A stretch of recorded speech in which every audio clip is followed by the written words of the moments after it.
Bon, bienvenue à toutes. Je vais être en même temps sur Facebook pour voir les commentaires. Ça y est, on arrive à retrouver la connexion sur Facebook. C'est un miracle. Merci mon Dieu. Bienvenue à toutes. Bienvenue à Gladys. Merci Gladys. Coucou, comment vas-tu? Merci Florence, je vais bien, merci. Et toi? Écoute, moi très très bien. Bon, alors vous savez très bien que ça me met en PLS quand je suis en retard, donc je suis toute retournée. J'ai le plaisir d'accueillir alors une neuroesthéticienne, parce que Gladys a fait aussi EMP, a fait l'école de coaching, donc c'est une neuroesthéticienne coccinelle aussi, mais elle est multicasquette, c'est une femme impressionnante qui a eu plein d'entreprises sur différents domaines et en fait, elle n'a pas que l'expertise esthétique, elle a aussi tout un pan experte dans la fiscalité, dans l'immobilier. Elle va se présenter, mais j'ai adoré les années où tu étais une de mes élèves et c'est une femme exceptionnelle. Donc, je suis ravie de t'accueillir, Gladys. Donc, bienvenue. Merci Florence, merci de m'accueillir également auprès de l'ensemble de la communauté esthéticienne.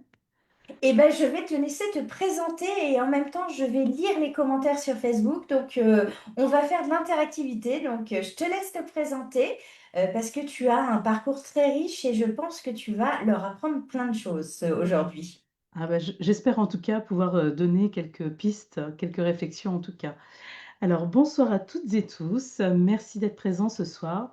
Je suis vraiment ravie de vous retrouver pour ce live que j'ai voulu ultra concret parce que je sais exactement par où vous passez. Je m'appelle Gladys Poncet. Aujourd'hui, je suis mandataire en gestion de patrimoine chez Gann Patrimoine et également expert judiciaire auprès de la Cour d'appel de Nancy pour tout ce qui est expertise immobilière. Mais avant tout ça, j'ai aussi été esthéticienne. Parce que oui, exactement comme vous, j'ai eu mon institut, j'ai géré du personnel avec les difficultés que cela peut amener. Et j'ai connu des doutes, beaucoup de nuits blanches, euh, et pas parce que je suis jeune maman, et des questions sans fin. Est-ce que mon statut, c'est le bon? Comment je me paye correctement? Comment je protège mon activité? Et comment je gère la masse salariale sans me mettre en danger? J'ai connu la solitude de chefs d'entreprise qui cherchent des réponses et qui trouvent beaucoup de choses mais incompréhensibles, des conseils génériques ou des interlocuteurs qui ne comprennent pas la spécificité de notre métier. Et puis à un moment donné, j'ai croisé aussi le chemin de Florence. Alors, c'est vrai que Florence a la capacité de vous faire vous poser les questions, celles qu'on n'a pas forcément envie de répondre, en tout cas pas de suite, mais qui nous permettent à un moment donné de se positionner. Est-ce que je suis au bon endroit? Est-ce que c'est vraiment ce que j'ai envie d'entreprendre dans ma vie? Est-ce que je suis alignée avec ce qui se passe? Et c'est grâce à elle que j'ai pu prendre des meilleures décisions. Et aujourd'hui, j'y vois un peu plus clairement. Et finalement, j'ai pu rebondir vers mes premiers amours, c'est-à-dire l'immobilier et l'expertise patrimoniale. Aujourd'hui, je mets en avant cette expérience terrain et cette expertise patrimoniale au service de professionnels comme vous. Alors, pourquoi ce webinaire ce soir? Parce que je veux vous donner un petit peu de ce que j'ai pu recevoir aussi en étant aux côtés de Florence, c'est-à-dire des pistes de réflexion concrètes qui vont vous permettre peut-être de mieux piloter votre activité. On va faire sans bullshit, pas de théorie, avec des outils assez concrets pour que vous puissiez prendre des bonnes décisions. Et Alors, c'est ce que j'aime bien chez toi, c'est qu'en fait, on est très pratico-pratique, enfin comme dans mes formations, mais c'est ce que j'aime bien, c'est que tu es en authenticité radicale aussi, tu es très factuel et on est très terrain. Et ça, c'est... alors, je te poserai les questions aussi qu'on m'a posées en amont, mais tu vas dérouler aussi ce que ta présentation, ce que tu nous as préparé. Je sais que tu as préparé. Et effectivement, c'est hyper important parce que ça, c'est que, comme tu l'as dit, il y a la solitude, il y a le fait qu'on se sent seul, qu'on se sent peut-être pas assez accompagné là-dessus. Et c'est pour ça que j'ai eu à cœur de t'inviter parce que c'est des questions récurrentes que toutes les esthéticiennes se posent en fait. Alors, je ne suis pas expert comptable, je ne vais pas prendre un chemin qui n'est pas le mien, mais vous savez, quand j'étais esthéticienne, à chaque fois que vous posiez des questions à votre expert comptable, il vous dit oui, oui, non, c'est bien comme vous êtes, mais il vous donne pas les éléments, il vous dit pas exactement, écoute, si tu augmentes à tel montant, il va falloir changer, il va falloir orienter différemment. Si ton objectif c'est de la prévoyance, c'est d'autres choses, il va falloir faire une autre orientation. en fait, c'est toujours très flou. Et la seule chose qui revient après, quand on pose des questions, c'est une lettre de mission complémentaire. Donc, à un moment donné, bah, il faut réfléchir et voir qu'est-ce qui peut être intéressant également. Bonsoir Jessica également qui vient d'arriver. Elles vont arriver petit à petit. De toute façon, je regarde aussi les commentaires. Des fois, je vais te poser des questions qui seront sur Facebook. Voilà, ça va être interactif. D'accord. Alors, je ne sais pas si on voit bien. Ça arrive, ça arrive, ça arrive. On est, voilà, ça y est, c'est arrivé. Très bien. Donc, le sujet du soir, bah, c'est statut, revenu et optimisation fiscale. Bah, c'est trois mots qui ont tendance à faire peur, qui peuvent créer de la confusion et qui, au final, bah, ça peut coûter très cher, bah, surtout quand on ne les maîtrise pas. Mon objectif pour vous ce soir, bah, c'est que vous repartiez avec une boussole simple pour savoir comment décider entre les différents statuts. On va voir de la micro-entreprise, l'entreprise individuelle au réel, de l'URL, SASU, et que vous compreniez la vraie différence entre l'impôt sur le revenu et l'impôt sur les sociétés. Que vous sachiez ce qui est réellement déductible et surtout que vous évitiez les erreurs qui peuvent vous coûter parfois quelques milliers d'euros chaque année. Donc, je ne fais pas de recommandations individuelles en public. Je ne peux pas vous dire pour toi, tu dois faire ça. Ce que je vais vous donner, c'est une grille de lecture. Pour trancher votre cas précis, il faudra vos chiffres, vos objectifs et un vrai accompagnement personnalisé. Et justement, à la fin de ce live, bah, je vous expliquerai comment on peut travailler ensemble gratuitement. Mais retenez bien ces deux phrases dès maintenant. Simple ne veut pas dire rentable. Et la conformité, c'est ce qui peut te garder en vie. Mais la stratégie, c'est ce qui va te laisser un peu de net derrière pour les fins de mois. Beaucoup d'entre vous sont généralement en statut entreprise individuelle, voire même en micro-entreprise. Euh, mais simple, ça ne veut pas dire que c'est le plus rentable pour vous et par rapport à votre activité, par rapport à vos frais, par rapport à vos objectifs. Alors maintenant, j'aimerais savoir un petit peu aujourd'hui, quel est votre statut actuel? Est-ce que vous êtes plus en micro, en entreprise individuelle, que ce soit au réel, en EURL ou en SASU?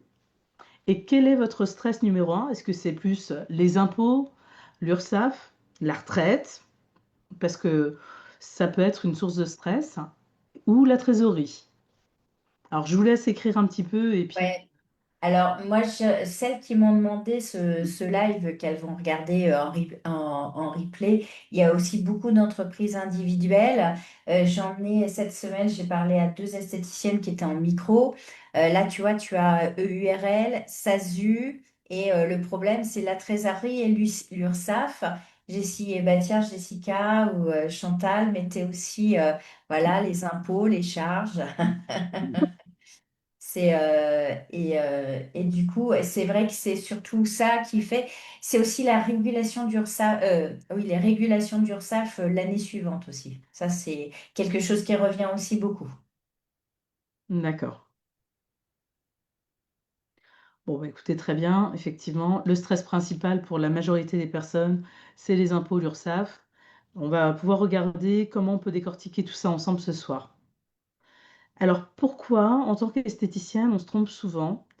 Euh, Il y a trois pièges, hein, donc là, je vous ai remis un petit peu.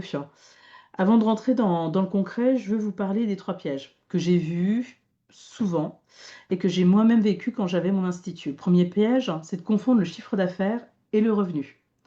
Bah oui, parce que le chiffre d'affaires, ça influe. C'est ce qui rentre, mais c'est pas vraiment ce que vous gagnez réellement. Alors que le revenu, c'est ce qui reste après les charges, après les cotisations sociales, les impôts, les investissements, les imprévus, parce qu'il y a souvent des imprévus, et après la masse salariale si vous avez du personnel.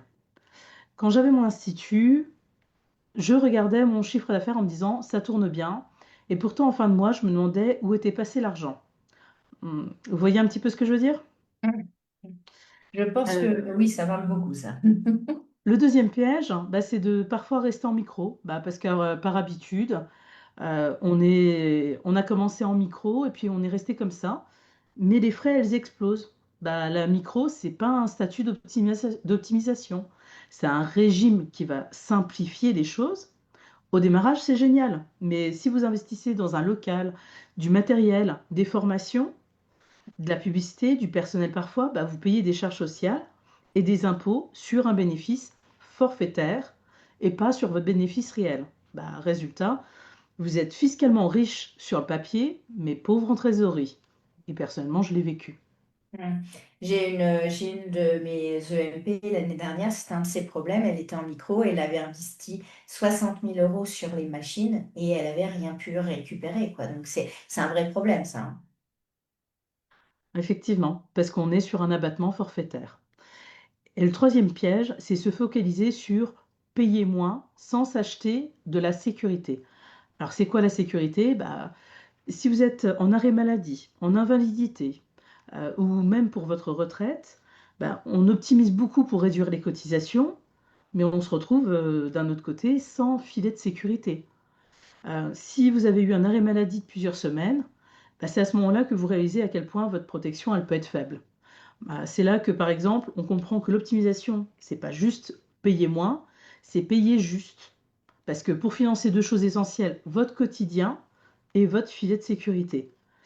Alors, s'il y a deux points à retenir, c'est que votre statut doit financer deux choses, c'est votre quotidien et votre filet de sécurité, et que optimiser sans piloter, c'est se faire rattraper avec des intérêts hein, derrière. Euh, Est-ce que des personnes parmi vous ont déjà eu des régularisations URSSAF qui piquent? Bon, vous pouvez juste dire oui ou oui. Oui. Ah bah oui, et puis je peux t'en donner un exemple. Des fois, il y a une régulation d'URSSAF de 10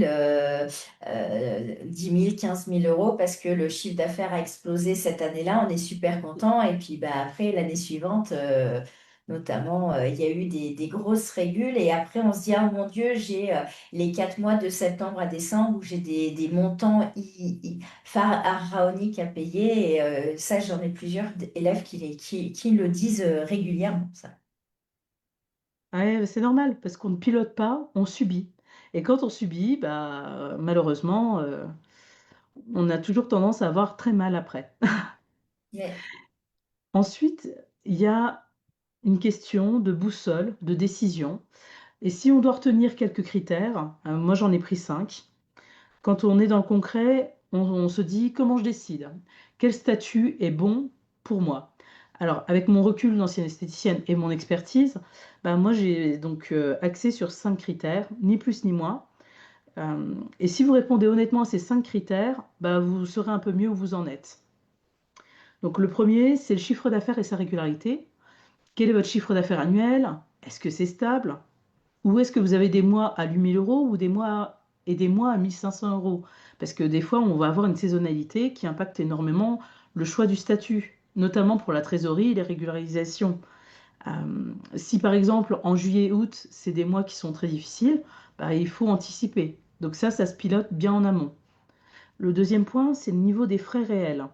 Le local, tout ce qui va être énergie, le gaz, hein, notamment avec l'électricité, les consommables, formation, communication, les logiciels, les honoraires de votre expert comptable, les salaires si vous avez du personnel, combien vous dépensez vraiment chaque année, et si vos frais dépassent l'abattement forfaitaire de la micro, qui, je le rappelle, c'est de 34% pour les prestations de services, bah, vous laissez de l'argent sur la table.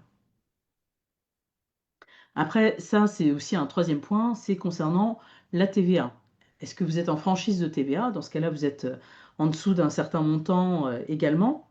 Ou est-ce que vous facturez avec TVA? Parce que dans ce cas-là, si vous facturez avec TVA, vous pouvez récupérer la TVA sur vos achats. Et ça change tout, surtout quand vous avez des investissements importants.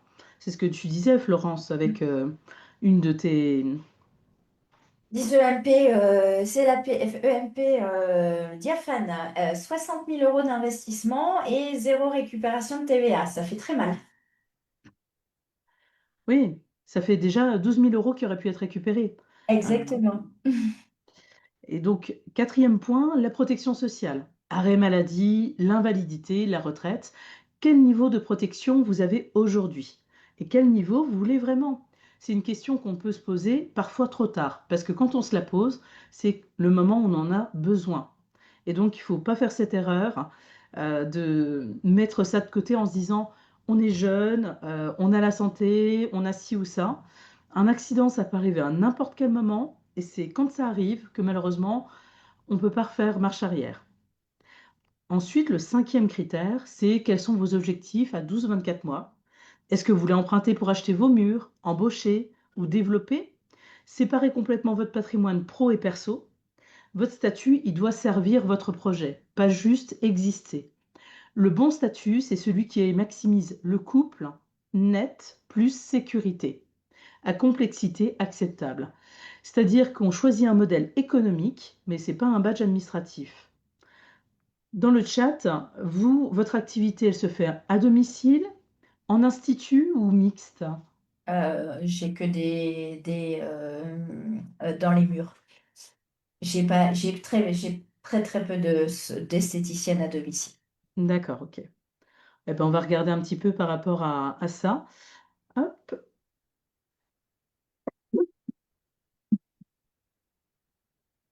Donc, au niveau de tout ce qui est auto-entrepreneur, alors, il y a aussi cette question. Il faut clarifier quelque chose. On parle beaucoup d'auto-entrepreneur, mais ça n'existe plus officiellement. C'est ce qu'on appelle une entreprise individuelle au régime micro-social et micro-fiscal. Entreprise individuelle, c'est une forme juridique.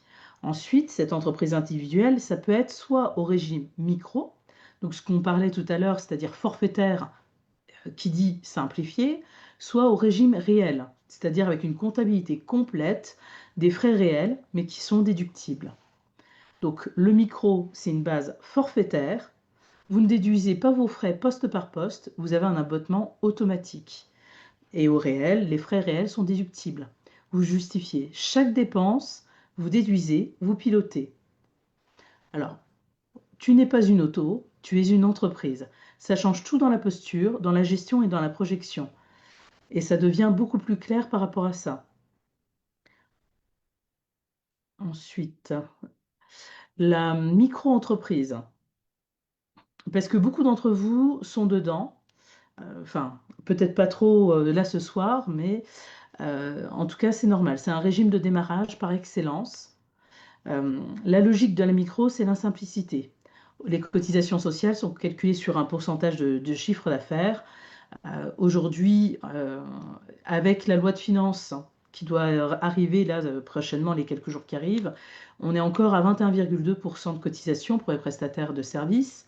Et fiscalement, vous êtes imposé à l'impôt sur le revenu sur une base forfaitaire après un abattement de 34%.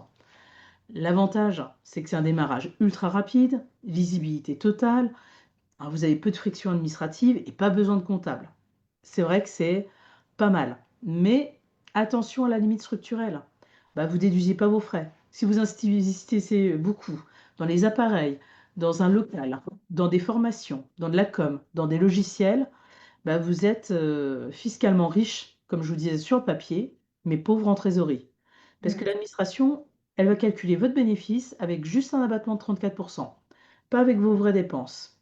Et il y a un vrai problème sur toutes nos... Alors là, tu as des coiffeuses, des conseillères en images, des esthéticiennes là, sont en train de t'écouter. Il y a un vrai souci sur vos produits, sur quand vous faites de la revente. Vous avez pratiquement toutes des logiciels de prise de rendez-vous qui maintenant sont de plus en plus... les abonnements par mois sont de plus en plus onéreux. Onéreux. Et on ne peut rien rattraper, on ne peut rien déduire, comme tu dis, enfin juste 34%. Mais bien souvent, vous avez 50% de charges dans vos entreprises. Donc, la micro n'est du tout plus adaptée quand vous commencez à avoir, à brasser quand même beaucoup plus de chiffre d'affaires. Et même Oui, si on est à 50 000 euros, quoi, hein, quand on est à 50 000 ou 60 000, on est justement au niveau en dessous du seuil. Mais si vous avez 35 à 40 000 euros de charges, bah, du coup, vous êtes perdante, quoi. c'est tout à fait exact. Et effectivement, le seuil pour les prestations de services, régime micro, bah, il se maintient si votre chiffre d'affaires ne dépasse pas 77 700 euros sur les 2 années de référence. Au-delà, on bascule automatiquement au régime réel. Et alors, les vrais signaux d'alerte, bah, c'est vos frais qui dépassent l'abattement de 34%. Effectivement, si vous êtes à 43% de frais, si vous dépensez 30 000 euros de frais sur un chiffre d'affaires à 70 000, ça fait 43% de frais. Alors que l'abattement micro ne couvre que 34%. Donc au final, vous avez perdu 9% de votre chiffre d'affaires que vous auriez pu enlever, imputer de votre revenu. Mm. Vous êtes proche des seuils. Si vous êtes à 75 000 de chiffre d'affaires, vous risquez la bascule. Et souvent, ça arrive brutalement, sans anticipation. et en plus avec une régularisation de TVA, une comptabilité rétroactive, du stress, et ça peut vraiment être quelque chose de très difficile à vivre à ce moment-là. Ah bah, là, il y en a certaines qui t'écoutent là qui l'ont vécu et tu es en train d'appuyer sur un point douloureux. Et la question aussi, c'est vous n'arrivez pas à provisionner les impôts et l'URSSAF sans stress. Ah, si à chaque échéance, ça vous met en sueur, bah, c'est que le modèle, il tient plus pour vous. Donc à ce moment-là, il faut vraiment se réorienter. Et la question que tu soulevais tout à l'heure, Florence, c'est par rapport aux investissements. Si vous faites les investissements sur votre trésorerie perso, si vous devez sortir 5 000 € de votre compte perso pour acheter un appareil pro, bah, c'est un signal d'alerte. C'est que votre activité, elle devrait pouvoir financer ses propres investissements. La micro, ça pardonne au début, elle pénalise à maturité. Le forfait, c'est confortable jusqu'au jour bah, où les frais deviennent réels. Donc aujourd'hui, tout ce qui va être formation et matériel sur 12 mois, si vous êtes à moins de 2 000 ou à plus de 5 000, la question, elle se pose, parce que si vous êtes à plus de 5 000 par an, bah, il faut vraiment en parler sérieusement pour ne pas rester sur ce type de régime. 5 000, je suis pas sûre si elles ont tout suivi. 5 000 de quoi? 5 000 € 5 000 euros de de frais, ça? de matériel. Non, mais c'est pour bien être, pour bien enfoncer le clou. 5 000 euros de quoi? Non, non, mais parce qu'il y en a plein qui dépensent beaucoup plus que ça, hein. Donc voilà, à partir de 5 000, c'est déjà un signal d'alarme par rapport à ça. Ensuite, entreprise individuelle au réel, c'est le cap de je pilote. Bah, maintenant, on va passer au régime réel. Je deviens chef d'entreprise pour de vrai. Waouh, ça y est, j'arrive à dépasser, je m'assume en tant que telle. C'est ce que beaucoup de personnes auraient dû faire beaucoup plus tôt quand elles avaient leur institut. L'entreprise au réel, on parle de BIC, bénéfices industriels et commerciaux, ou de bénéfices non commerciaux. Vous déclarez un résultat réel, et ben vous pouvez déduire les charges d'exploitation et structurer vos investissements. Ce que ça change concrètement pour une esthéticienne, c'est simple. Les charges d'exploitation, c'est quoi? Le local, votre loyer, les charges, l'électricité, le chauffage, l'assurance, les outils, logiciels de prise de rendez-vous, hein, les caisses, un site internet, publicité, les photos pro, les contenus réseau, les formations liées à l'activité, les honoraires d'experts comptables, juridiques, et si vous avez du personnel, bah, les salaires et les charges sociales, et une partie si vous avez un véhicule qui peut servir d'usage professionnel. Alors les investissements matériels, c'est la logique d'amortissement. Vous achetez un appareil à 8 000 €, vous ne déduisez pas tout d'un coup, vous amortissez sur plusieurs années. C'est ce qu'on appelle l'effet de lissage sur votre résultat. L'inconvénient, c'est que la comptabilité est plus lourde, ça demande une discipline bancaire et des justificatifs obligatoires, et là, vous avez besoin d'un expert comptable. Le bénéfice, vous avez plus de visibilité, vous pouvez faire des arbitrages dans vos charges, et ça vous permet d'avoir une trajectoire. Vous savez où va votre argent et vous pilotez. Au réel, chaque euro doit avoir une mission, c'est soit pour gagner, soit pour protéger, soit pour grandir. Est-ce que vous savez votre reste à vivre pro mensuel ou moyen? Juste oui ou non en commentaire, s'il vous plaît. Hmm. Alors, le reste à vivre, c'est bah, ce que vous pouvez vous verser et aussi la trésorerie. Mais c'est qu'est-ce qui vous reste en fait à la fin du mois? Est-ce que vous Oui. êtes au clair avec ça? Parce que des fois, elles sont pas très très au clair. Je regarde aussi sur Facebook parce que tu en as qui sont arrivés aussi sur Facebook. Tu vois, Mina te dit non, tu vois. C'est vague, voilà. Tu vois, on est. C'est pour ça que je t'ai invité. Ok. Donc, c'est important de savoir. C'est important de savoir, effectivement. Alors, si vous avez dit non, bah, vous êtes en pilotage à vue. Et ça doit changer. Mm. Après, on parle d'impôt sur le revenu ou d'impôt sur les sociétés. C'est une vraie mécanique d'optimisation. On arrive au cœur du sujet. Impôt sur le revenu ou impôt sur les sociétés, c'est la question que tout le monde se pose et c'est souvent mal compris. L'impôt sur le revenu, c'est une logique de transparence. Le résultat de votre activité, ça remonte directement dans votre revenu imposable personnel. Mais si vous ne sortez pas tout en cash, même si vous ne sortez pas tout en cash, pardon. Par exemple, vous faites 50 000 € de bénéfices. vous laissez 10 000 euros en trésorerie pro pour investir, vous êtes quand même imposé pour 50 000. Bah, l'avantage, hein, c'est la simplicité. Vous n'avez qu'un seul sac fiscal. L'inconvénient, c'est que vous payez plus d'impôts sur le bénéfice ou que vous n'avez pas encore tout sorti, même si votre trésorerie est tendue. Et c'est un vrai problème sur beaucoup d'entre vous parce que, et ça on en discutait avec Gladys, c'est parce que vous payez des impôts sur de l'argent que vous laissez dans votre entreprise et alors que ça devrait vous servir pour l'investissement ou pour votre vision à long terme en fait. Oui. Et du coup, l'impôt sur les sociétés, c'est une logique à deux étages. Donc, qu'on soit en EURL ou en SASU, bah, la société, elle va payer l'impôt sur les bénéfices enfin l'impôt sur les sociétés sur son bénéfice. Donc, on a un taux de réduit de 15% jusqu'à 42 500 euros de bénéfice. Et après, au-delà, c'est 25%.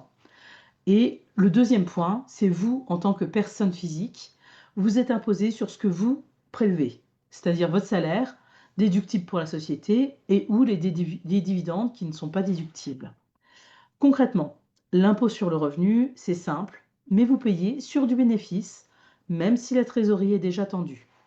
Alors que l'impôt sur les sociétés, vous pouvez laisser une partie du bénéfice en société pour investir, lisser, financer, avoir de nouveaux appareils high-tech, mais vous ajoutez de la structure et des règles compactes, comptables strictes.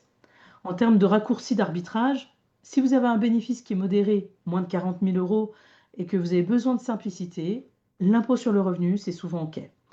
Par contre, si vous avez un bénéfice qui est plus élevé, 50 000 euros et plus, avec une capacité à laisser de la trésorerie en pro, bah, l'impôt sur les sociétés, là, ça devient vraiment intéressant. Impôt sur le revenu, on n'a qu'une seule poche fiscale. L'impôt sur les sociétés, c'est deux poches. L'impôt sur les sociétés, ça donne des leviers, mais les leviers, si vous n'avez pas d'objectif, bah, ça ne sert à rien. Donc la vraie question, c'est aujourd'hui, votre objectif d'ici 1 an ou 2 ans, c'est quoi? C'est vous payer plus, investir, emprunter, acheter vos murs ou embaucher? Qu'est-ce qui est le plus important pour vous dans vos objectifs à horizon de 1 à 2 ans?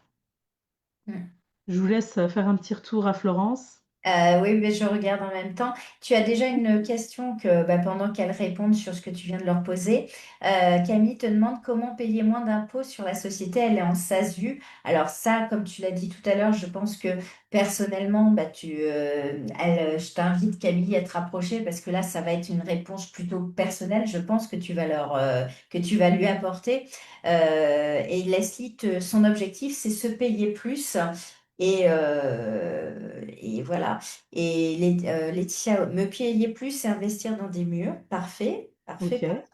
Donc, tu vois, il y a. Mais bon, oui, le principal objectif de certaines, c'est se payer plus et d'investir aussi. ok, bon, bah super. Parce que selon votre objectif, le bon choix, il va complètement changer. Par exemple, il y a des personnes qui vont parler de retraite. Si votre objectif, c'est la retraite, on va aller sur un régime qui sera peut-être plus favorable, ou en tout cas mettre en place des solutions qui seront plus favorables pour la mise en place d'une retraite anticipée ou ce genre de choses. C'est vraiment chaque cas est spécifique, mais je vais vous donner aussi d'autres grilles de lecture. On va parler après un peu plus sur la partie SASU avec le vrai du faux par rapport à tout ça. Alors, tu as eu un autre commentaire, Céline, qui te demande tout le problème, comment diminuer son impôt sur les sociétés. J'ai 20% d'augmentation de chiffre d'affaires cette année. Dans 2 mois, je clôture mon bilan. Ma comptable est absente. Je suis en SAS et je suis propriétaire des murs. Alors là, il y a quand même une sacrée, enfin, je pense que tu vas répondre plus, mais il y a quand même des leviers d'optimisation fiscale, notamment en SAS. Et Jessica te demande, elle dit investir et me payer plus aussi. Ok. Bah, je suis d'accord avec vous, hein. Le plus important, c'est déjà de se payer mieux soi, et puis après de voir qu'est-ce qu'on peut mettre en place comme solution. Par rapport au cas qui est un petit peu en termes de clôture, en termes d'urgence, la clôture, elle se fait, bon, on en reparlera en privé après derrière, hein, si la personne le souhaite. Mais effectivement, on peut avoir des leviers avant la fin de la clôture qui peuvent aussi avoir de l'intérêt. Oui, puisque c'est dans 2 mois. Et tu as Laetitia qui dit, j'ai ouvert un PER il y a 2 ans en prévision. En prévision de quoi, Laetitia? Parce que là, je ne sais pas. En prévision de quoi? On ne sait pas. On le saura au prochain chat. Message? Ouais, au prochain message. Je t'invite à préciser ta demande, Laetitia. De la retraite, peut-être, je ne sais pas. Euh, donc, Bon, on va progresser, et puis hmm, après, tu me rediras, Florence, quand tu auras le exactement. Tout à retour. fait. Alors, sur la question de l'URL, c'est un choix de structure et d'efficacité. La logique, c'est travailleur non salarié, c'est-à-dire que le URL, c'est une entreprise unipersonnelle à responsabilité limitée. En gros, c'est ce qu'on entend souvent comme mot, c'est une SARL, mais avec un seul associé. La logique fréquente, c'est une gérance en tant que travailleur non salarié. En général, les cotisations sociales TNS sont plus efficaces que la SASU pour se rémunérer. Vous cotisez moins pour un même niveau de rémunération, mais attention, la protection sociale, elle est différente, elle est moins proche du salariat. La fiscalité, alors le URL, elle a la spécialité qu'on peut être soit à l'impôt sur les revenus par défaut, si l'associé unique est une personne physique, ou alors vous pouvez opter pour l'impôt sur les sociétés selon votre stratégie. Cas typique d'un institut, le chiffre d'affaires est stable, les charges sont significatives, besoin de se payer régulièrement, besoin de piloter, avec parfois du personnel. Alors par contre, le point crucial en 2026, pour les TNS qui ne sont pas en micro, donc le régime qu'on a vu avant, c'est-à-dire l'entreprise individuelle au réel, en 2026, on va avoir une modification de calcul des cotisations sociales. Ah oui, ça serait pas drôle sinon. Ce qui fait que la nouvelle assiette unifiée, revenu brut moins les charges d'exploitation, sans déduire les cotisations, puis l'application d'un abattement forfaitaire de 26%. Concrètement, pilotage de la trésorerie qui est beaucoup plus strict et une régularisation qu'il faut anticiper encore plus. En termes de lecture, les charges sociales, c'est à recalibrer directement avec votre comptable et c'est pas anodin. Si vous êtes en URL TNS, il va falloir en parler très rapidement avec votre expert comptable. Donc, warning, alerte rouge, les filles. Donc, toutes celles qui sont en URL, notamment Jessica, pour ne pas la nommer, alerte rouge. Donc, voilà. Non, c'est important, hein. C'est très bien. Et la vraie question, c'est cotiser moins, ok, mais ça peut coûter plus si tu n'achètes pas ta protection à côté. Donc, vous préférez quoi? Payer des charges et compléter par une prévoyance en privé, tiens, ou payer plus pour un modèle plus proche du salariat? Quelle est pour vous la meilleure solution? C'est d'être plus en mode salariat ou plus de compléter par vous-même? Mm. Ben, c'est une très bonne question, hein. En fait, c'est souvent ce qui vient quand il y a des personnes qui me posent la question SASU. Alors, SASU, c'est toute seule. C'est une SAS avec comme le URL par rapport à la SARL qui me dit oui, mais mon comptable m'a dit qu'en SASU, je payais plus de charges. Bah, en fait, oui, mais on a une meilleure protection sociale. Donc, en fait, il faut comparer ce qui est comparable. Comparable. Voilà, Mina dit moi en SARL gérant seul associé unique. Alors, je sais pas pourquoi, enfin, mais TNS, donc voilà, et expert comptable fantôme. Alors, les filles, quand vous avez un expert comptable qui est fantôme, arrêtez de le payer et changez d'expert comptable. Je vais pas faire des amis, mais vous payez un service. Donc, Mm. si le service n'est pas là, je vois pas pourquoi vous restez avec lui, hein. Oui. Et tu as eu le retour par rapport au PEL? PER, c'est si d'ici Ah ma oui, retraite, il y a plus d'argent dans les caisses de l'ESA. Donc, oui, oui, le c'est la PER retraite par était pour sa retraite. capitalisation. D'accord, ok. Voilà. Oui, oui, donc c'était pas un PEL. Oui, parce que je voyais pas la logique qui en Moi non découlait. plus. Non, c'est très bien, c'est une très bonne solution. Ensuite, donc, bah, écoutez, il n'y a pas. Donc, tu m'as dit, il y a plus en mode salariat ou les personnes qui complètent plus par eux-mêmes ou pas? Oui, il y en a une qui a une prévoyance complémentaire qu'elle a déjà aussi. Ok.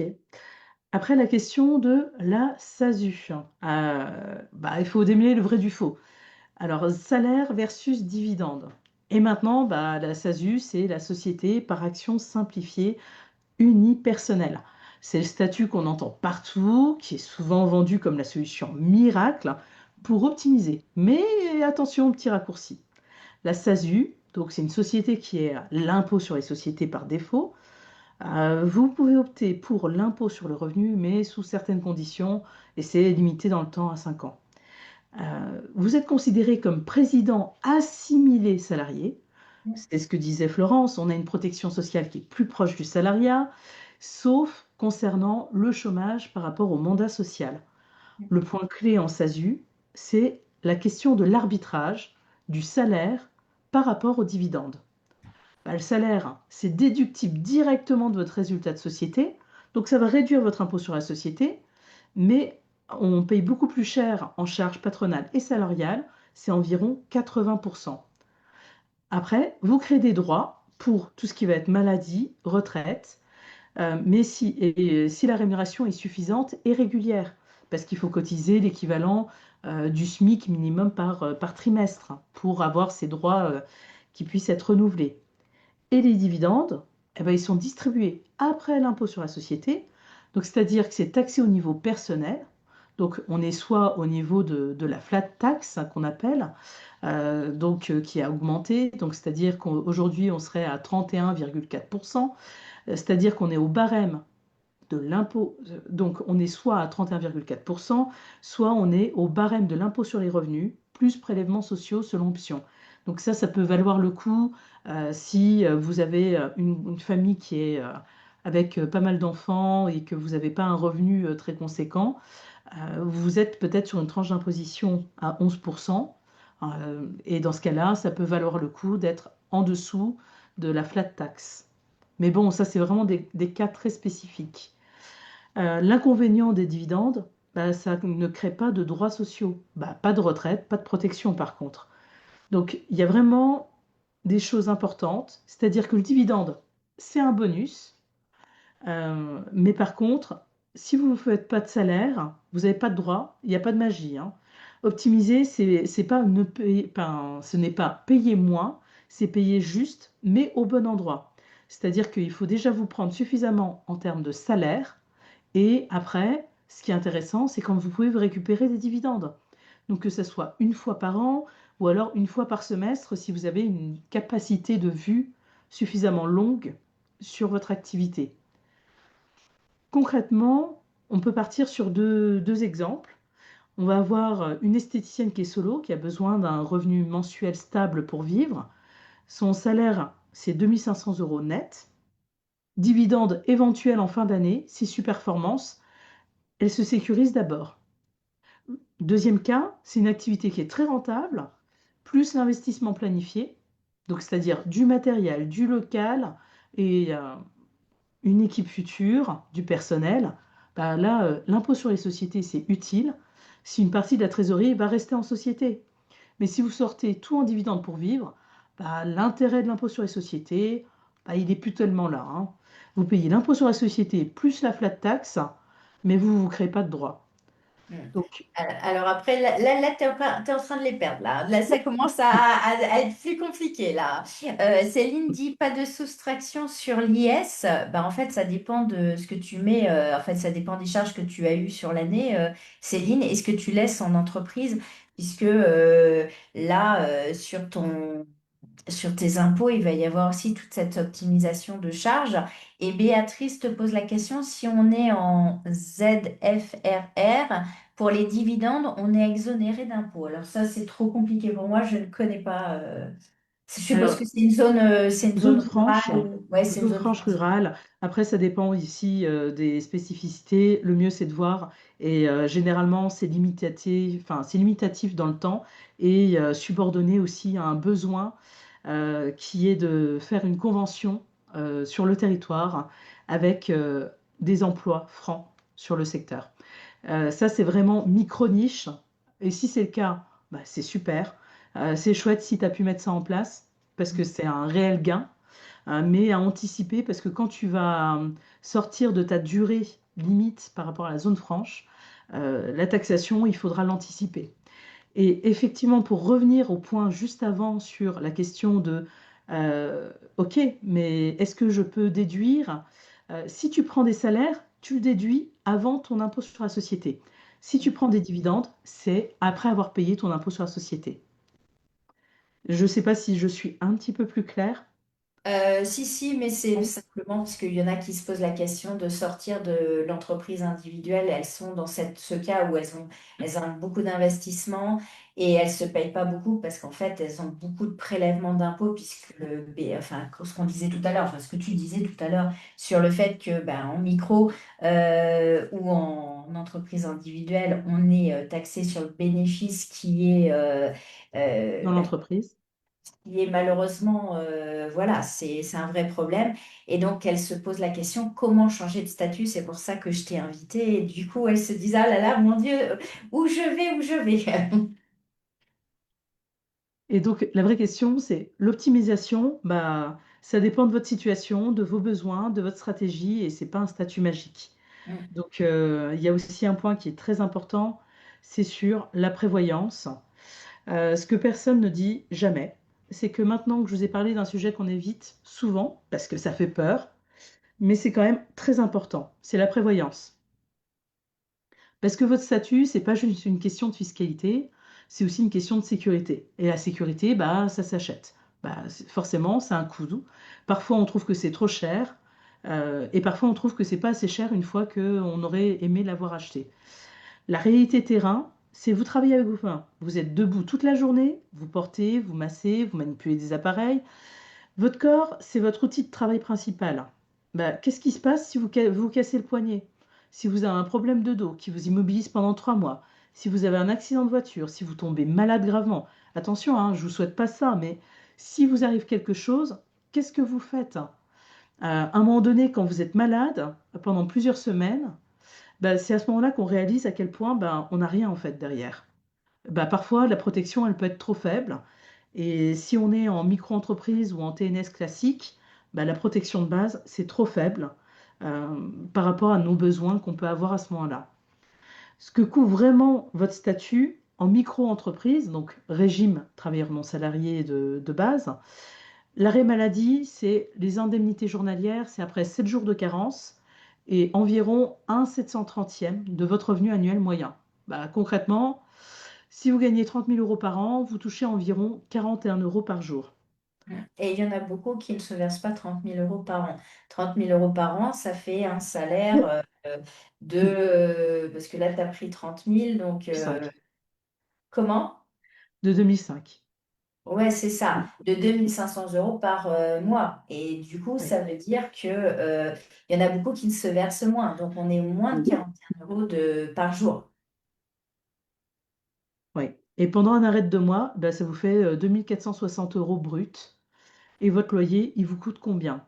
L'invalidité, c'est aussi très faible, sauf si c'est une invalidité totale, pardon, et définitive. Après, le décès, bah, c'est un capital décès minimal. C'est bono malance, c'est 3700 euros. Et il n'y a pas de pension de réversion significative si vous n'avez pas cotisé suffisamment longtemps.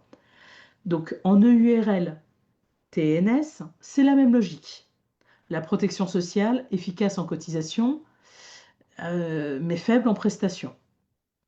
En SASU, assimilé salarié, la protection, elle est beaucoup plus proche du salariat, c'est-à-dire que vous avez des indemnités journalières dès le quatrième jour, un montant qui est plus élevé, mais seulement si vous versez un salaire régulier et suffisant. Si vous mettez zéro de salaire, plus des dividendes, bah, vous n'avez pas de protection. Ce que vous devez faire concrètement, c'est évaluer votre protection actuelle.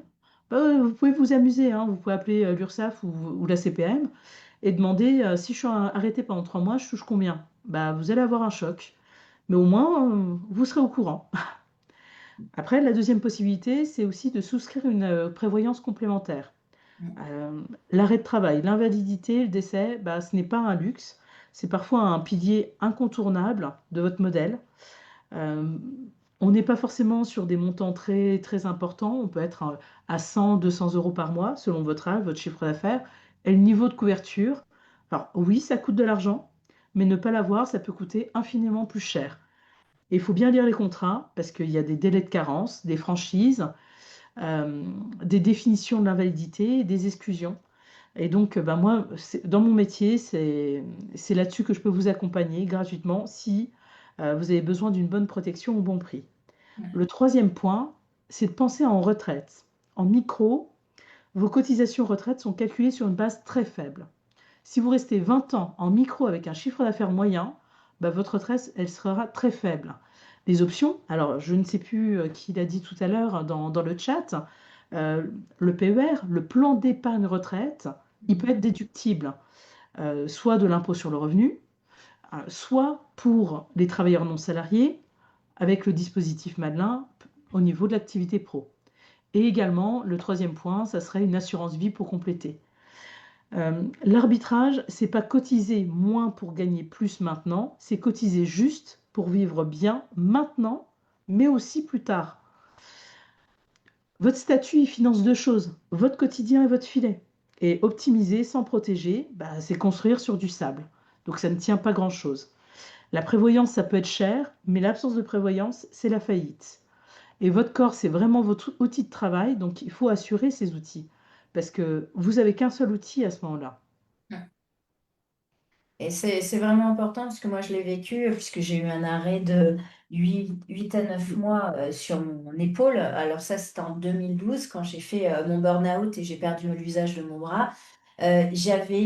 Plusieurs assurances. J'avais l'assurance, la prévoyance en plus, la complémentaire santé. Et j'avais pris aussi une assurance homme clé pour assurer les charges de mon local. Mais c'est ce qui m'a sauvée. Sinon, j'aurais fermé déjà en 2012. Donc, parce que 8 mois, oui, j'ai eu 8 mois et demi d'arrêt où je ne pouvais pas travailler. Alors, j'avais deux salariés, ou trois, je sais plus. Enfin, bon, bref, peu importe. Mais elles n'ont pas fait rentrer ce que moi je faisais rentrer en plus, puisque moi je travaillais 15 heures par jour. Bon, c'est pas bien de travailler 15 heures par jour, mais on s'en fout. Mais ce que je veux dire, c'est que les 8 mois et demi d'arrêt à de 15 heures par jour en moins, ça se voit vraiment sur un chiffre.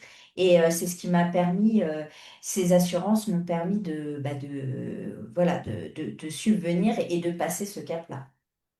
Surtout que tu avais des enfants beaucoup plus jeunes en plus. Oui, oui, oui. Hein. Bah oui, là, on était bien. Oui, oui, oui, il faut cumuler ça. Oui, il faut cumulons, cumulons. Ensuite, sur la question des déductions, bah, ce qui est réellement optimisable. Et ça, c'est vraiment un point clé, hein, parce que la déduction, c'est là où beaucoup d'entre vous se font des nœuds au cerveau. Enfin, alors c'est simple, en micro, bah, il n'y en a pas. Il n'y a pas de déduction poste par poste. Vous avez votre abattement, c'est forfaitaire, 34%, point. En régime réel ou en société, on va déduire des charges d'exploitation. Alors, à quelques conditions, il faut que ça soit utile, facturé et cohérent avec votre activité.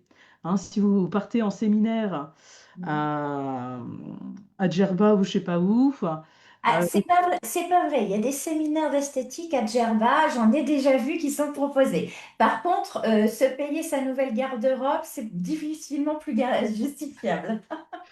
voilà, nous sommes d'accord. Et il faut vraiment qu'il y ait une logique d'investissement pour le matériel.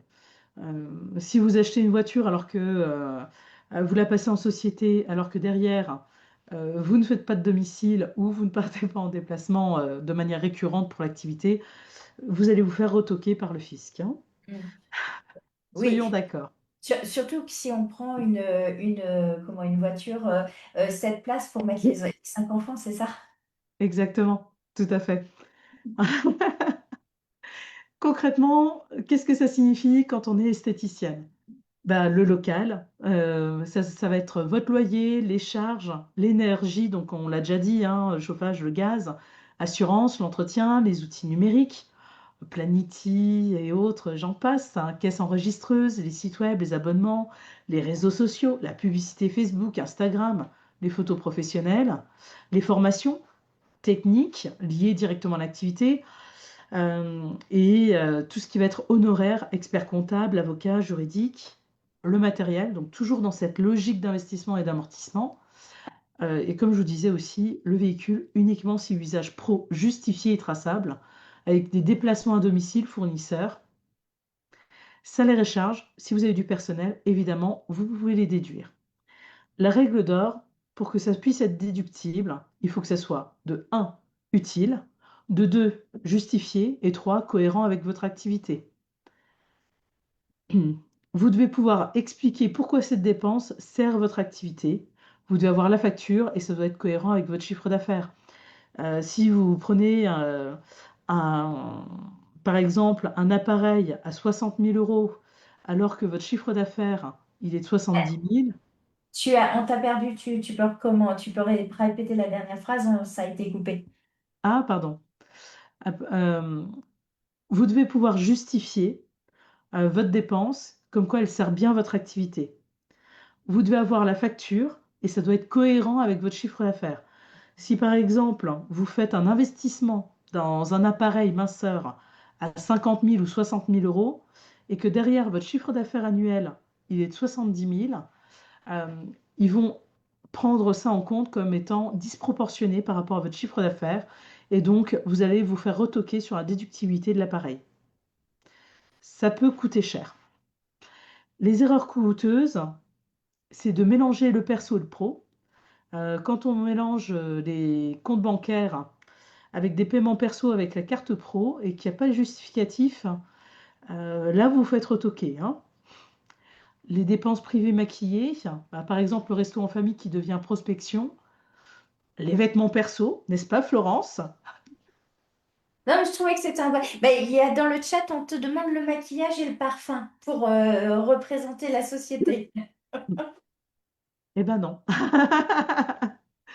Je, Non, je comprends mais pas, ça marche pas, mais bon. non, non, mais par contre, vous pouvez peut-être réussir à négocier ça avec vos partenaires, vos fournisseurs, pour qu'ils puissent vous donner un petit bonus en prime pour la suite. Après, une fois par an, vous avez le droit par exemple, si vous avez ça, par contre, je sais que c'est justifiable. C'est vous êtes invité à la CCI, à la Chambre de commerce, pour la remise d'un prix ou pour une soirée. Là, exceptionnellement, comme frais de représentation, mais voilà, il faut pas en abuser. Oui, oui, je m'y risquerai pas parce que ils sont en train de revenir là-dessus. Et quand on D'accord. voit au niveau des politiciens, Oui, là par exemple, avant on avait les vêtements professionnels, ouais, donc c'est ça. les blouses d'esthéticienne, ça rentre. Oui, bah oui. Mais par exemple, vous achetez des habits un petit peu tendance ou quoi que ce soit pour représenter, ça passe pas. Oui, c'est la limite. Ouais. Après, il y a aussi des frais kilométriques gonflés sans justification réelle. Ah bah, je suis allée 5 fois à la formation de Florence. En Ouais. principe, c'est 3 fois ou 4 fois par an, mais 5 fois, ça va être difficilement justifiable, effectivement.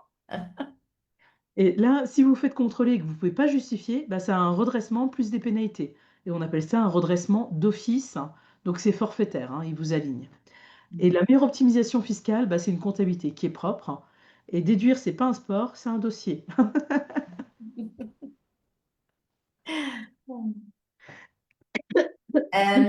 Camille te dit, moi j'achète des pantalons noirs pour le travail avec le pro, les Hmm. chaussures que je garde à l'Institut ou les tenues pour séminaire quand il y a des thèmes, le comptable m'a dit que ça passait. Bah oui, c'est ce qu'on vient de dire, mais voilà, c'est bord.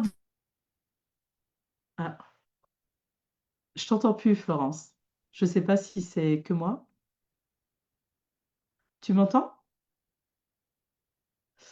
Alors, je ne sais pas. Est-ce que c'est qui qu'on n'entend pas?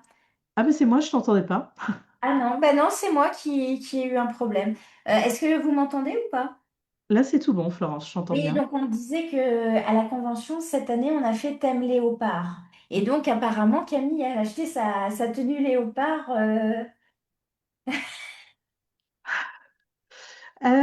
Non, non, la tenue léopard, bon, ça reste entre nous, mais non, ça ne fait pas partie des frais que tu aurais pu déduire. Oh, bah zut alors, parce qu'on refait ça l'année prochaine, on fait paillettes et tenue chic, franchement, hein. Par contre, Florence, tu peux augmenter le prix du séminaire et l'incorporer dedans. J'ai- Ah, on t'a perdu.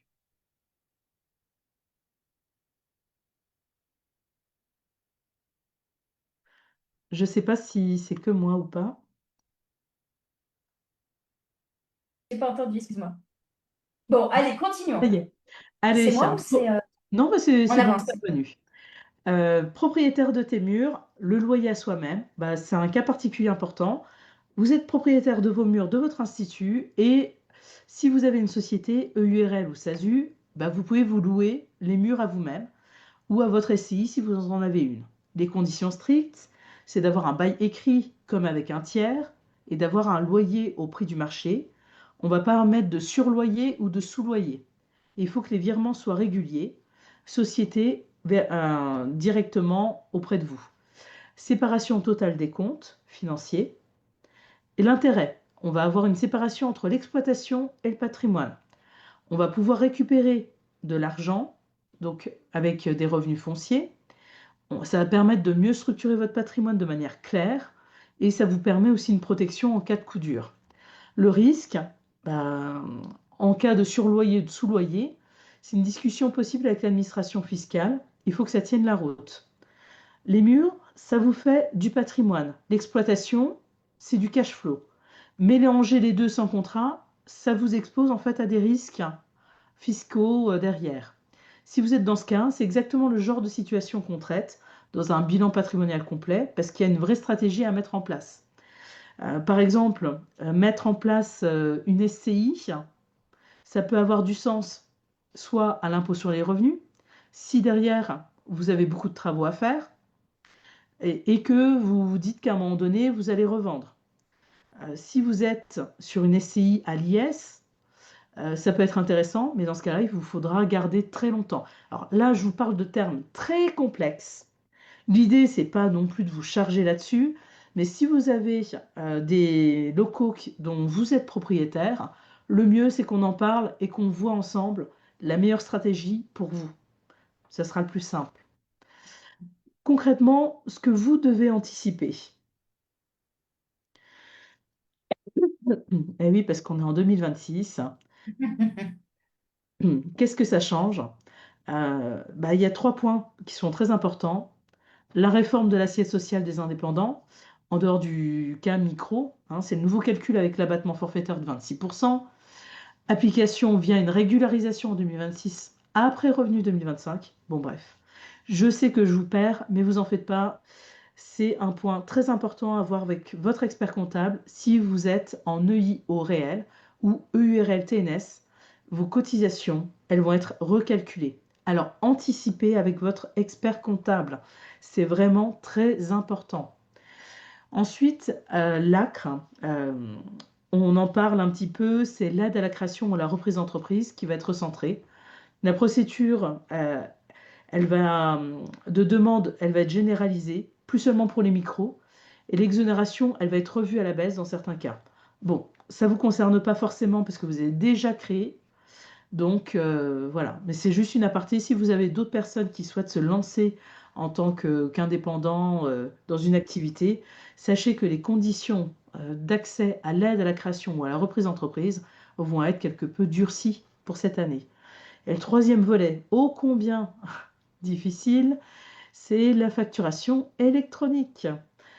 À partir du 1er septembre, toutes les entreprises assujetties à la TVA, y compris en franchise en base, doivent être en mesure de recevoir des factures électroniques. C'est l'obligation d'émission selon un calendrier, en fonction si vous êtes une grande entreprise, une ETI, une PME ou une TPE. Concrètement, vous allez devoir vous équiper d'une solution de facturation compatible. Et si vous facturez encore en PDF classique, bah, ça ne passera pas. Alors, deux choses. En principe, toutes celles qui ont un comptable, enfin un expert comptable, rapprochez-vous parce ils sont en train de mettre les solutions, puisque moi je suis en train de le voir. Ils sont obligés, enfin ils sont obligés, ils doivent vous fournir des pistes de plateformes, puisque ce sont des plateformes et en principe qui sont en lien avec leur matériel comptable. Donc en principe, votre expert comptable peut vous donner la solution. Enfin, toi. Tu as deux questions il y a Jessica qui dit qu'est-ce qu'on gagne? Est-ce qu'on gagne quelque chose à se verser un loyer à soi-même? Dans on a une, enfin, c'est important pour enfin, pour ton revenu. Tu es en SCI, tu es en quoi? Je me souviens plus, Jessica. Parce que là, je pense que ça va être compliqué. Et Leslie te dit, je suis en train de passer en EI au réel. Je suis pas sûre du tout. Ça me paraît compliqué. Moi, Leslie, je te réinvite à prendre un rendez-vous avec Gladys. C'est ce que je t'avais dit. Je pense que ça mérite une discussion, ton statut, enfin tu vas nous dire Gladys, mais voilà. Oui, ça. Après, il faudra faire effectivement un point privé parce que c'est vraiment du spécifique. La question de se verser un loyer à soi-même, ça peut avoir du sens. Ça dépend de la situation, de la personne, de son horizon de travail. Parce que si globalement tu souhaites changer ton activité ou transférer ton activité quelque part d'ici peu de temps, euh, je t'invite à pas forcément te verser le loyer dans ce cas-là, à continuer à rester dans ce chemin. Mais sinon, généralement, ça permet de récupérer des revenus fonciers, ça augmente peut-être ton assiette d'imposition, mais globalement, ça te permet aussi de récupérer de l'argent. Et selon ton statut, de pouvoir le déduire fiscalement. Oui, mais là, enfin, on en avait touché, je pense que Jessica, je pense que ça mériterait un rendez-vous aussi parce que on en avait discuté et du coup, ça augmente fortement ses revenus et du coup, ses impôts. Eh bien, ça dépend de sa Oui, mais situation personnelle. voilà. Et voilà, Si elle est mais en haut de plafond, dans ce cas-là, effectivement, ça peut augmenter, en sachant que, en fonction du loyer qu'elle se verse à elle-même, si on est inférieur à 15 000 euros, on sera sur du microfoncier. Autrement, il y a d'autres solutions qui existent. Et dans voilà. ce cas-là, on peut réduire l'imposition aussi par d'autres billets. Mais ça, c'est à prendre en ligne de compte globale. On ne Mais peut pas c'est dire ça. que sur un point. Voilà, c'est des réflexions personnelles. Et là, on arrive à la limite de cet échange. C'est que là, c'est chaque cas est cas particulier. Et voilà, justement, tu avais plusieurs qui ont demandé tes coordonnées. Donc, je les ai remis dans le chat. Mais voilà, je vous invite si vous avez des questions vraiment particulières sur votre état personnel, je vous invite à vous rapprocher de Gladys. C'est pour ça que je l'ai invitée, parce qu'elle est exceptionnelle. Vous avez vu, elle est que pensez-vous? Avez-vous déjà des questions? Vous voyez qu'elle a quand même très simplifié et je trouve qu'elle nous a apporté de la clarté sur ces sujets quand même ô combien difficiles, Gladys. Je te remercie. Est-ce que vous avez des questions en plus ou en tout cas, Gladys, c'est top parce que tu as vraiment amené de la clarté sur un sujet quand même qui n'est pas franchement le sujet le plus qui nous met le plus en joie, on va le dire comme ça. Oui, ça. Alors maintenant que vous avez la vision globale, le temps que vous écriviez, si vous avez des questions, n'hésitez pas. Maintenant que vous avez cette vision globale, vous comprenez les enjeux, et vous savez peut-être que votre statut, c'est pas qu'une case administrative, c'est plus un modèle économique. La vraie question, c'est qu'est-ce que vous allez faire de ces infos? Parce que je rejoins Florence, il y a quelques années en arrière, j'étais férue de multiplier les formations et j'en faisais pas grand-chose. Parce que l'information, sans action, c'est du divertissement. Et vous n'êtes pas là pour vous divertir, vous êtes là pour gagner plus, vous protéger mieux et piloter mieux votre activité. Donc moi, ce que je vous propose, je vous vends rien ce soir. Mon métier, c'est de faire des bilans patrimoniaux complets et je les offre gratuitement. Florence, elle m'a donné beaucoup de clarté quand j'en avais besoin. Et je pense qu'aujourd'hui, par rapport à mon vécu, à ce que j'ai reçu et ce qui est important, c'est aussi chouette de pouvoir le partager avec des personnes qui partagent la même sensibilité humaine. Donc, qu'est-ce que ça veut dire un bilan patrimonial complet? C'est on regarde ensemble votre situation actuelle, votre statut, chiffre d'affaires, les charges, la rémunération, la protection sociale les frais réels que vous avez versus ce que vous déduisez réellement. On en revient toujours à la question de est-ce que vous êtes sur un forfait ou pas. Votre niveau de protection concernant la prévoyance, la retraite, l'invalidité, vos objectifs à horizon 1 ou 2 ans. Est-ce que c'est d'emprunter, d'acheter des murs, d'embaucher, de développer, de sécuriser? Et les leviers d'optimisation fiscale et sociale que vous vous laissez sur la table. Et ensuite, on fait un récap de votre stratégie globale sur l'épargne, la retraite, la transmission, l'immobilier professionnel. Et vous repartez avec une vision claire de votre situation, un plan d'action concret, ce qu'il faut garder, ce qu'il faut changer et ce qu'il faut sécuriser. Les bons contacts si besoin. Alors, je connais quelques experts comptables, voilà. Après, je pense qu'il y en a aussi qui sont très bien, qui vous accompagnent, mais qui ont peut-être pas forcément le temps. Et je le répète encore, ce que je mets en place, c'est totalement gratuit. Il n'y a pas de piège, pas de vente forcée, pas de pression. Mon métier, c'est de vous accompagner. Si après le bilan, vous voulez qu'on travaille ensemble sur du long terme, c'est parfait. Et si vous avez juste besoin de clarté et que vous repartez avec votre plan, c'est parfait aussi. L'idée, comment ça se passe? Demain, vous me passez un coup de fil. Pas dans 3 semaines, demain, parce qu'on a plein de choses en tête, plein d'infos ce soir. Vous êtes motivé. Et après, quand vous attendez trop, la vie, elle reprend. Le quotidien revient. Et dans 3 mois, vous serez toujours au même endroit avec les mêmes questions, les mêmes doutes. Alors demain, appelez-moi. On prend 5 minutes au téléphone. Je vous pose quelques questions pour mieux comprendre votre situation. Puis on fixe un rendez-vous et on fait un bilan patrimonial ensemble. Là, vous avez mes coordonnées et puis je Je suis les ai mis, disponible. et puis je les remettrai dans le replay, je les mettrai en dessous. Tu as Béatrice qui demande, vous avez dit la SASU à l'IR, vous avez dit qu'on pouvait que pendant 5 ans, si oui, pourquoi? Alors ça, j'ai pas... Alors, c'est des dispositifs fiscaux, en fait. Il y a pas mal de choses comme ça où euh, on peut, de mémoire, c'est une base pendant 5 ans et elle n'est pas forcément remise en place par la suite. C'est limitatif dans le temps. Après, on refera le point exactement, mais il faut voir hein, l'intérêt d'être sur une SASU à l'IR. Hmm.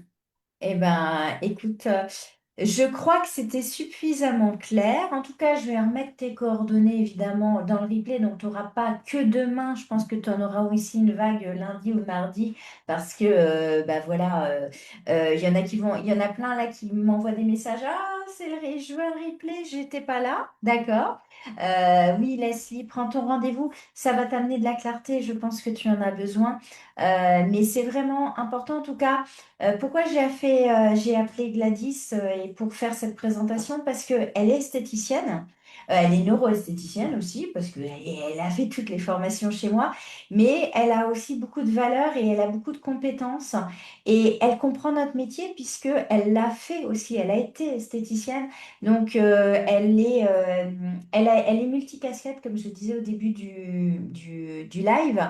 C'est quelqu'un qui comprend, qui nous comprend puisqu'elle est comme nous. Et évidemment, après, elle a d'autres casquettes multifonctions.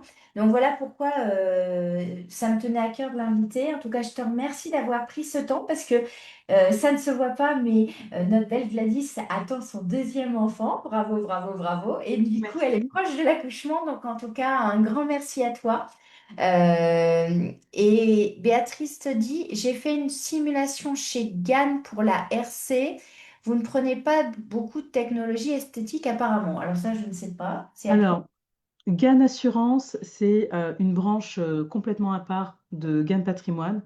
GAN Patrimoine fait partie de Groupama, du réseau Groupama.